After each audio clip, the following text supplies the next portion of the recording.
Welcome back, everyone. We hope that you're well on your way to developing an activity plan and ready to practice it with a group of students and or colleagues. So this module is going to be really focused on you actually leading that decoding. And we're going to start with a couple of quizzes for you to do to make sure you have a good sense of appropriate questions and follow-up probes to use as you lead that decoding.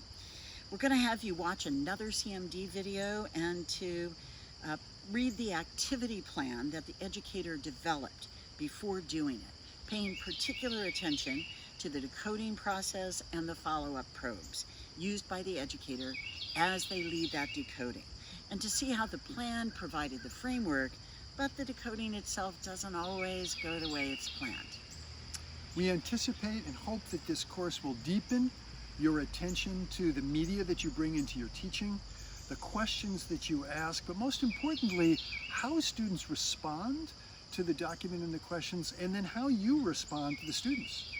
The tradition of teaching has often seen us as educators as the fonts of knowledge with the job of filling students up with that information. But in our hyper-mediated age of information overload, it requires us to shift our approach to focus on teaching students how to manage that onslaught, that infodemic, to practice well-reasoned thought and habits of questioning, to continually, habitually analyze and evaluate all forms of mediated information, and to reflect on their own biases and how that impacts their thinking, to be metacognitive.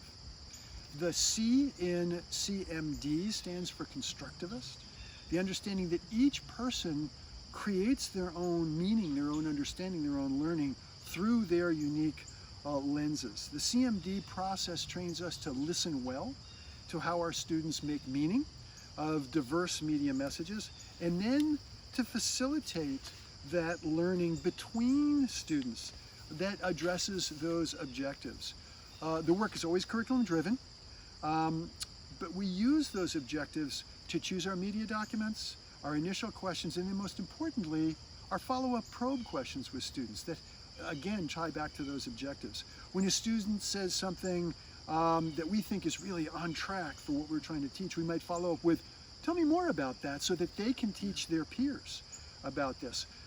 When you want a student to link back to evidence in the document, you might say, where do you see that?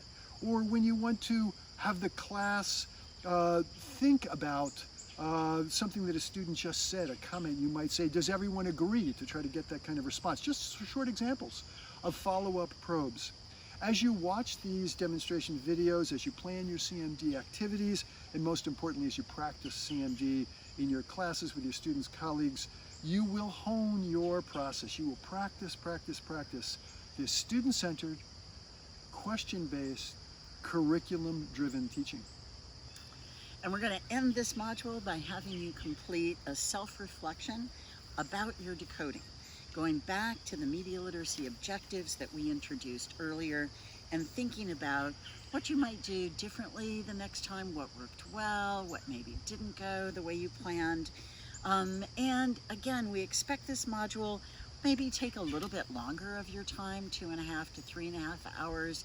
And your facilitator will be again monitoring the reflections, the activities you're doing, and the feedback to see how things are going.